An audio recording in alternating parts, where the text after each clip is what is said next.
Assalamualaikum warahmatullahi wabarakatuh. Selamat pagi anak-anak. Pada pertemuan pertama kali ini, Ibu akan menjelaskan mengenai ketenaga kerjaan. Adapun yang akan Ibu pertama jelaskan yaitu pengertian ketenaga kerjaan, pengertian tenaga kerja, pengertian angkatan kerja, dan pengertian kesempatan kerja. Untuk itu, langsung saja kita bahas satu persatu. Nah, ketenaga kerjaan merupakan segala hal yang berhubungan dengan tenaga kerja pada waktu sebelum, selama, dan sesudah masa kerja. Selanjutnya adalah tenaga kerja.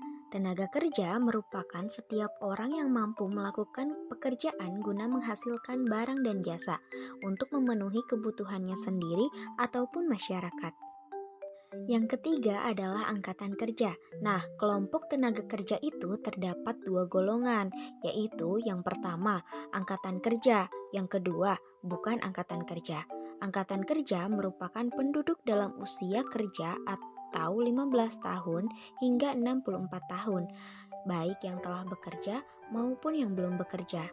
Yang kedua, bukan angkatan kerja, yang merupakan penduduk yang dianggap tidak mampu dan tidak mau untuk bekerja, walaupun terdapat permintaan pekerjaan. Nah, di dalam buku Dinamika Hukum Ketenagakerjaan Indonesia, menurut Agus Mindah tahun 2010, terdapat 4 golongan yang bukan angkatan kerja, yaitu yang pertama, golongan yang sedang bersekolah, yang mana golongan yang belum siap untuk bekerja dan tidak sedang mencari pekerjaan. Dan yang kedua adalah ibu rumah tangga, yang merupakan seorang ibu yang pekerjaannya mengurus keluarganya secara sukarela.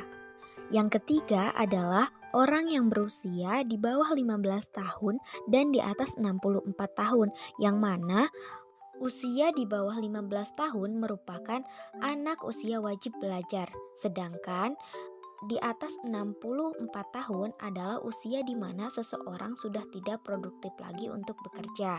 Yang terakhir adalah pengangguran sukarela, yang mana orang yang keluar dari angkatan kerja dengan sukarela yang disebabkan karena tidak bersedia menerima upah yang ditawarkan. Nah, selanjutnya adalah pengertian kesempatan kerja. Kesempatan kerja merupakan peluang atau kondisi yang menunjukkan tersedianya lapangan pekerjaan bagi orang yang bersedia dan sanggup bekerja. Adapun jenis-jenis tenaga kerja. Yang pertama, tenaga kerja terdidik. Yang kedua, tenaga kerja terlatih. Yang ketiga, tenaga kerja tidak terdidik dan tidak terlatih. Yang pertama adalah tenaga kerja terdidik, yaitu tenaga kerja yang memperoleh keahlian pada suatu bidang tertentu dari sekolah maupun pendidikan, baik formal maupun non-formal. Contohnya, seperti gambar di bawah ini. Yang kedua adalah tenaga kerja terlatih, yaitu tenaga kerja yang memperoleh keahlian dan keterampilan pada suatu bidang tertentu dari pengalaman. Contohnya adalah seperti gambar di bawah ini. Yang ketiga adalah tenaga kerja tidak terdidik dan tidak terlatih, yaitu tenaga kerja yang hanya mengandalkan tenaganya saja. Contohnya yaitu seperti gambar di bawah ini. Nah, adapun masalah-masalah ketenaga kerjaan. Yang pertama adalah kualitas tenaga kerja yang rendah, yang kedua, jumlah angkatan kerja yang tidak sebanding dengan kesempatan kerja, yang ketiga, tenaga kerja yang tidak tersebar secara merata, yang keempat adalah masalah pokok yaitu pengangguran. Berikut ini merupakan penjelasan dari masalah ketenaga kerjaan. Yang pertama adalah kualitas tenaga kerja yang rendah, yang mana bisa kita lihat dari tingkat pendidikan penduduk yang rendah atau belum memadai dengan jenis pekerjaan yang tersedia. Di samping itu, kualitas pendidikan yang rendah dapat mengakibatkan rendahnya kualitas tenaga kerja yang akan berakibat pada penguasaan iptek yang rendah pula. Minimnya penguasaan iptek akan mengakibatkan rendahnya produktivitas tenaga kerja sehingga dapat berpengaruh terhadap rendahnya kualitas hasil produksi barang dan jasa.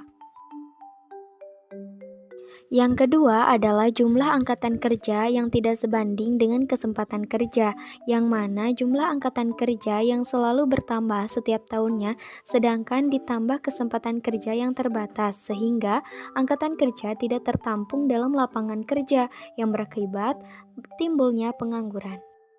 Yang ketiga adalah tenaga kerja yang tidak tersebar secara merata. Sebagian besar penduduk Indonesia berada di Pulau Jawa. Hal ini dapat berakibat persebaran penduduk yang tidak merata. Tentunya menimbulkan banyak tenaga kerja yang terkonsentrasi di Pulau Jawa. Sementara di luar Pulau Jawa masih terdapat kekurangan tenaga kerja. Sedangkan sumber daya alam potensial di sana masih perlu dikelola secara maksimal. Yang terakhir adalah pengangguran. Pengangguran merupakan permasalahan pokok ketenagakerjaan di Indonesia, yang mana semakin banyak pengangguran akan menghambat pembangunan ekonomi dan dapat mengganggu stabilitas sosial dan politik. Baik anak-anak, mungkin pada pertemuan pertama kali ini cukup sekian yang dapat Ibu sampaikan. Mohon maaf apabila ada kesalahan. Sampai bertemu di pertemuan selanjutnya. Wassalamualaikum warahmatullahi wabarakatuh.